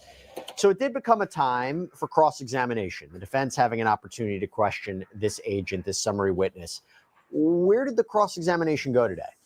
Well, the cross-examination, at first I was kind of like, where is this kind of going to go? But right off the bat, by the way, everyone, the cross-examination was done by Tenny Garagos. And so right off the bat, Tenny Garagos is presenting this witness with a stipulation. It was about records from TriStar Sports and Entertainment Group, but also Cowboys for Angels, which kind of goes by a false name of Collins Productions too. And then they bring about their records chart where the defense talks about the account holder column on these particular records, which lists Sean Combs and Jessica Ruiz, who is the travel agent, but also that under the account holder, it listed her as the CE OpCo LLC. So she kind of falls under all of that altogether. And it was interesting kind of watching the cross-examination at the beginning because Diddy is kind of nodding along with Tenny Garagos as she's cross-examining this witness. But then I was kind of like, okay, well, where are we going to go with this kind of from here? And so Tenny Garagos asked, well, it lists Jane's name and accounts receivable as Sean Combs. And then the witness responds, yes. Well, the account holder for the visa is Jane. And then the witness replies, yes. And so then the jury is able to see an exhibit from September of 2023. It was kind of a records document, a particular invoice, but the government never showed this particular witness this particular invoice. So I think kind of similar to the last summary witness that testified, that was a government witness, that I think the defense is kind of like, well, the government's not showing you every single document associated with these dates and these times. And so I think that was something that they were kind of staying true to even for this witness too. And so the jury was.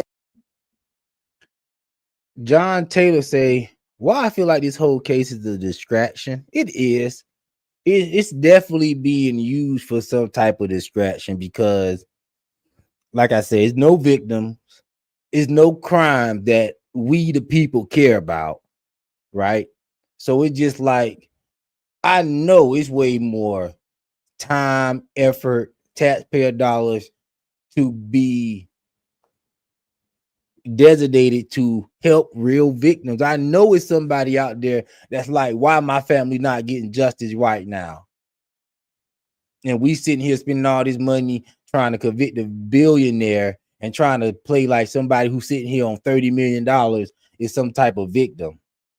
I know it's some families out there like, yo, why these people are not working on my case? Why the FBI won't come find out who killed my son, Lil Ray Ray?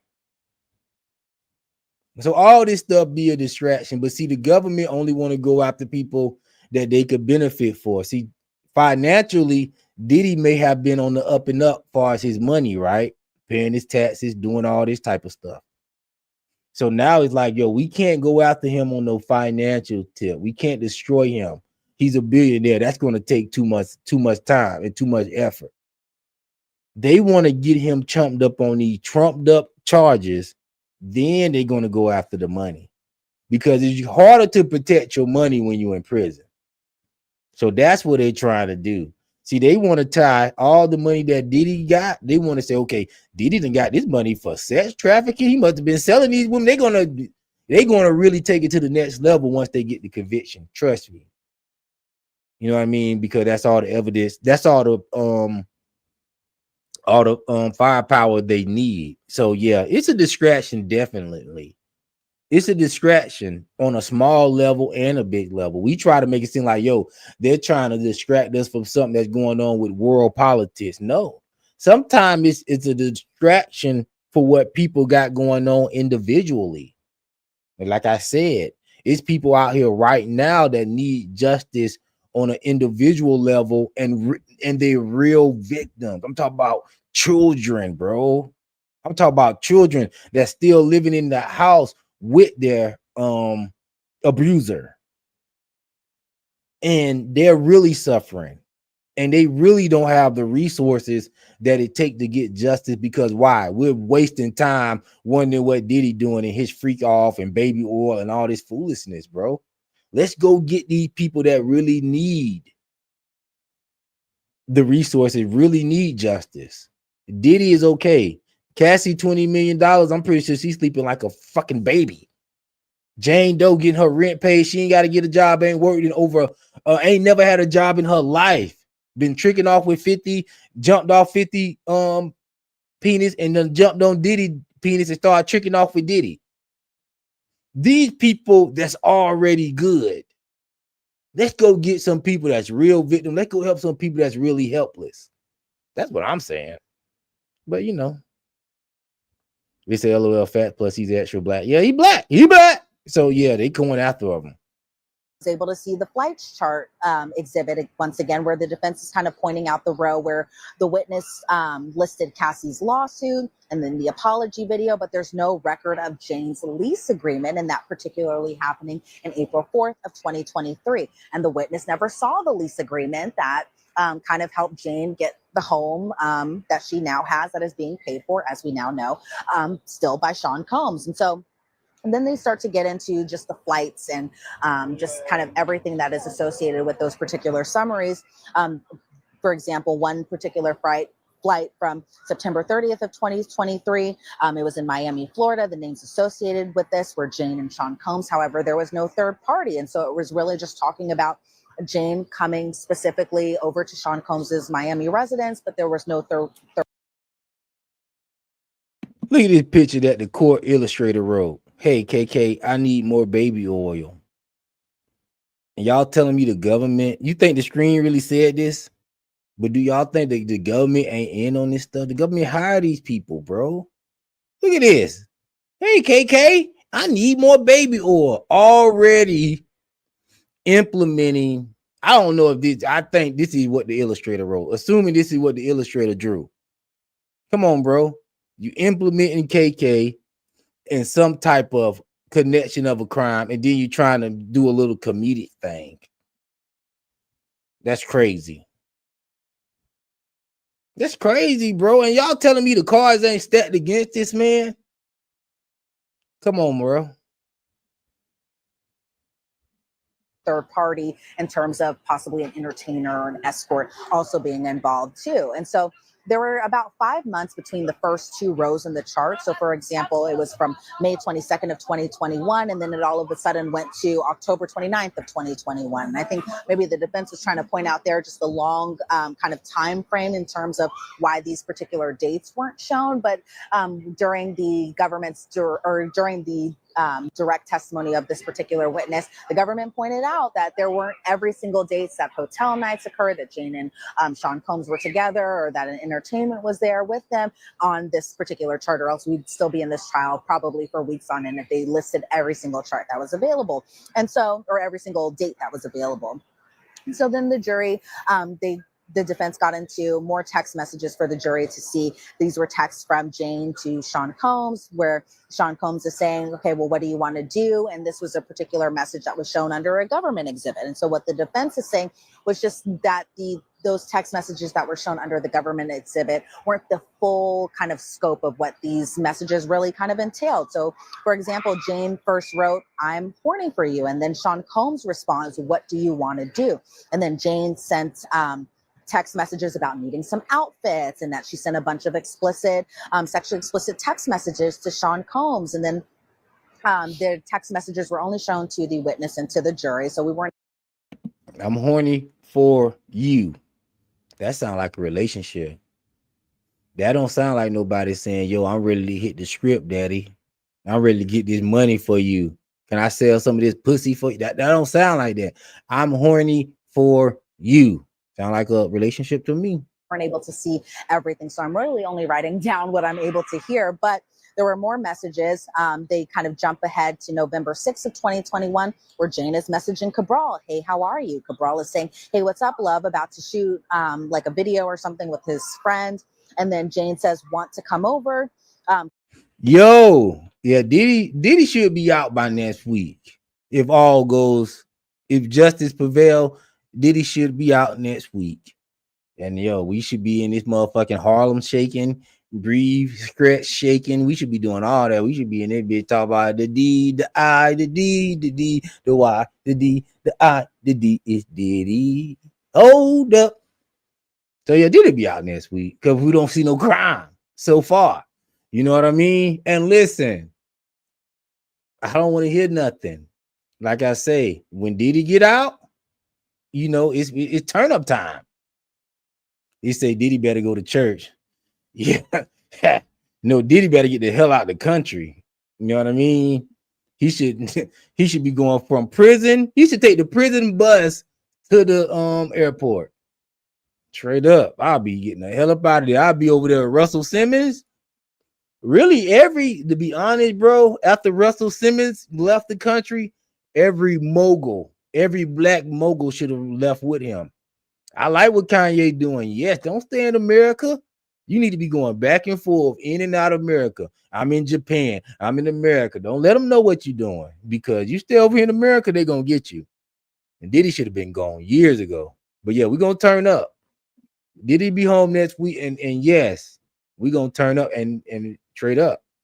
Cabral responds the next day, "Hey baby, how are you?" Jane says the next day, "Hey cutie, how are you?" Sheesh, you need to come with a warning sign. And then the defense is kind of talking about the emojis that were associated with the messages that Jane sent. So, for example, under the Cellbrite report, or just some of the extractions that the government was able to do, the emojis don't transfer into these particular extractions.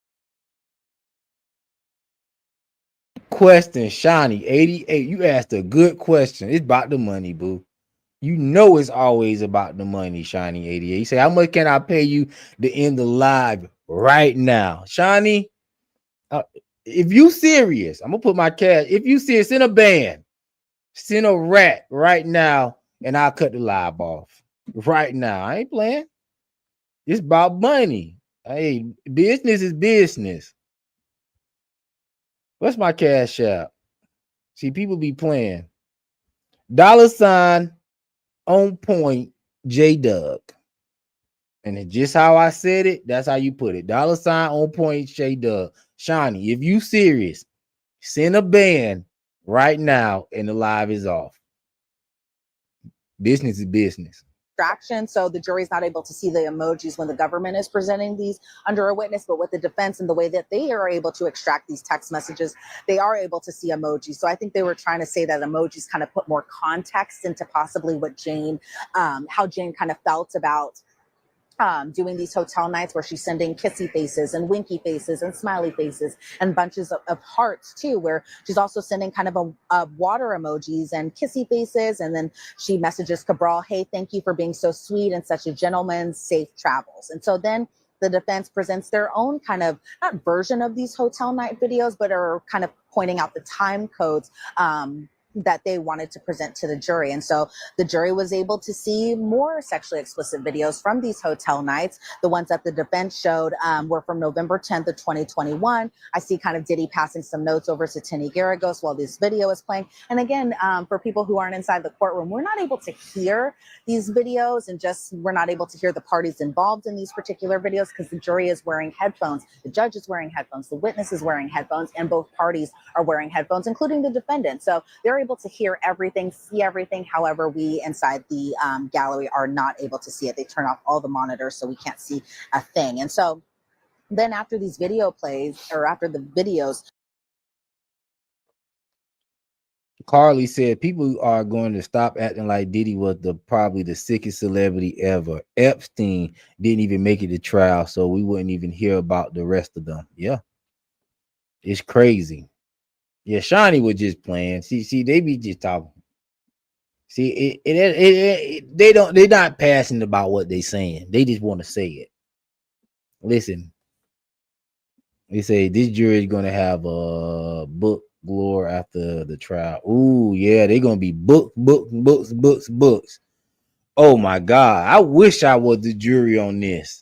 You know what? They were saying jury number 6 was doing some podcasting, and I was looking all day. I couldn't find no podcast with Diddy jury was doing no interview, so I don't know if that was true. Gene Deal be lying so much.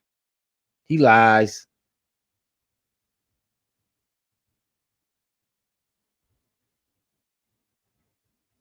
No, Carly, Shawnee. It was a woman named Shawnee. She said, "How much it costs for?" He said, "How much do I need to send you to end the live right now?" And I said, "Yo, send $1,000, and I'll cut the live off." No money. They didn't be talking. That's what I'm saying. It was just fun. I know she was. They didn't be talking. played, and it was a couple of videos that was played. Then the defense kind of brings about Jane's messages to Cabral, talking about how she was getting flashbacks and she was sending drooling emojis, and how she reached out to Cabral where she's saying, hey, thinking ahead, you might need a PCR test. And then Jane is saying, hey, forgot to ask you, do you have a passport? And so I think what the defense was trying to go for here was just that Jane was kind of initiating and seems like she was willing to participate in these, and that she even went so far as having like kind of a good nurtured relationship even with these entertainers, where she's saying things like, hey, good morning, hey baby, how are you, hey cutie, those types of things. And then obviously the accompanying emojis that came with those messages too. Yeah, it was similar to how they cross-examined that other summary witness, right? The jurors need more context. These charts are limited. And you're saying Combs is using financial control to induce Jane into these sex acts, but is that exactly what's going on when you look at some of these exhibits? And maybe not using his businesses to pay or arrange for hotel nights. It's not a criminal enterprise. It's more of a personal thing. It's more of a personal thing that he wants to engage in, and, you know, trying to defeat against the racketeering claim, because you need a criminal enterprise. It's wartime right now. What I mean, listen, I don't know about war. I know people come here to talk about y'all going somewhere else, but this is what I'm saying. I don't know about no war. I don't agree with any type of war. Like, I feel like war is a waste of time, especially if you don't have nothing to do with America. I'm tired of Israel pulling us into all their BS. And I feel like we should be letting them people handle their business on their own. But hey, this stream is not about the war. What I know about is Diddy. This is what we're doing right now. Now, when Diddy is done, how we moving forward, that's to be seen. But right now, Diddy. And this Diddy thing may be wrapping up this week, so we never know. Prize for racketeering. And look, the Jane messages, they came up before, they came up again. It makes this case not a black and white case of a sex trafficker and victim. It makes it a lot grayer. The idea that she had choice, she had agency, it was consensual, especially how she's, you know, talking with these male performers. It's a problem for the prosecution, and it's ultimately being highlighted once again by the defense. Now, I understand that this witness is going to be continued. Listen, I understand Iraq is sending, or Iran, they're sending threats, bro. But listen, Trump is handling business. We hired the right man for the job. I don't see what's the purpose of people getting on the internet talking about stuff that they don't know nothing about. You don't know anything about war. All you know is, oh, I don't like Trump. I don't want to hear that bullshit. He's gonna handle business. He's doing what he needs to do. That's all I'm depending on. I don't need to know anything else. Trump is handling business. Now, when it comes to them coming over here and possibly fighting on American soil, then yeah, I'm in Florida. We got our guns. We good. They say they just ended the war. Okay, good to hear too. We need to end all these wars, because especially these ones that don't have anything to do with America. We got too much drama going on right here in the country. I don't care about what's going on in Iran. I don't care about what's going on in Israel, Ukraine, Russia, all this BS. Let them people sort their business out. And Israel need to come to the hood. To be cross-examined tomorrow. So we're going to have the more of this testimony. The prosecution's going to wrap up their case. As I mentioned, the defense is going to probably move forward with a Rule 29 motion to motion for an acquittal, try to get this case thrown out. Probably not going to be successful. We'll see what kind of defense they put up, whether or not Sean Combs will actually take the stand. And then we were moving towards the conclusion of this case. We're going to be wrapping things up relatively soon. And I have no idea how long the jury will ultimately deliberate once they're handed the case, but I feel fairly confident to say it's going to take them some time. We put up a poll on Law and Crime's YouTube page when we were doing the lunchtime show. The majority of people agree, and this is what I said, that the jury deliberation is going to take minimum 2+ days. So, minimum 2 days, maybe longer. I think it's going to take some time. There's a lot they have to get through. Racketeering alone, there are so many underlying predicate crimes that the prosecution has been trying to prove. The prosecution needs to prove at least 2. They could spend the full day on racketeering alone. So we'll see. Yeah, we'll see. I don't think it should take no 2 days. Listen, hopefully they get in there, they get it done, and they make the right decision. I want to see Diddy stay in jail because of Pop, but this trial have taken some of that away. This is Fugazi. Yep. You say, yeah, right, Chinese and Spanish built this country. Black people were in the field. Y'all having a whole, that's a different conversation. We talk about Diddy. Y'all talk about who built the country. That's crazy. Listen, had a beautiful stream tonight. I appreciate everybody for tuning in. Make sure you get a like in on your way out the door. Sub to the channel on your way out the door. Appreciate you. We will be back tomorrow with another update on the trial. Make sure you check me out during the day around 3 o'clock. I try to do an evening stream, chop up some game, maybe in the morning. Just hit the notification so you'll be notified every time I go live. And you'll get the notification. I appreciate everybody for tuning in. Thank you, everybody, for being great sports. Oh, hey, Sin. Oh, yeah, you came in late. Yeah, I know. Yeah. I appreciate you supporting, though. You always pull up and support. That'll do, man. You know, long as you pull up and salute, you know what I mean? Everybody can't be here every time, but I'm here every day. Long as I'm here every day, and when you come here, I'm here, then that's all that matters. I'm doing my job, and you doing your job by, you know, liking the stream and just pulling up and saying, hey there. So, yeah, appreciate that. Get a like in on the way out the door. I appreciate everybody, man. Y'all super in the chat. I'm out. Y'all be safe. Take care of each other.